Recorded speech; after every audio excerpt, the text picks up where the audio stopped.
അടുത്തൊക്കെ ഇത്ര അടുത്ത് കടുവ ഇത്ര അടുത്തൊക്കെ നിന്നിട്ടുണ്ടെന്ന്. ഇത്ര അടുത്തൊക്കെ നിന്നിട്ടുണ്ട്. ഒന്നും സംഭവിക്കില്ല. നമ്മൾ ഇരിക്കുന്നവൻ നിന്നാ മതി. അല്ലെങ്കിൽ അവന്റെ കൂടെ സംസാരിക്കുക എന്തെങ്കിലും. ഞാൻ വീഡിയോ കാണിച്ചു തരാം. ഇത്ര അടുത്തെത്തി കടുവ. അത് എന്റെ കൂടെ ഒരു ഡോക്ടർ ഉണ്ടായിരുന്നു. അപ്പൊ ഡോക്ടറുടെ അടുത്ത് ഞാൻ പറയാണ്, കടുവ വരുന്നുണ്ട്, എന്താ ചെയ്യണ്ടെന്ന് ചാർജ് ചെയ്യാൻ വേണ്ടി വരികയാണ് ഞാൻ പറയുകയാണ്. ഇന്ന് തൊട്ടടുത്ത് എത്തി.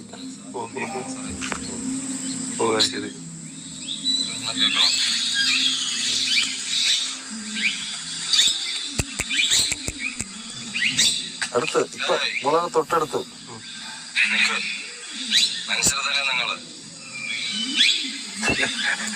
ശരി, ഓടിപ്പോയല്ലേ?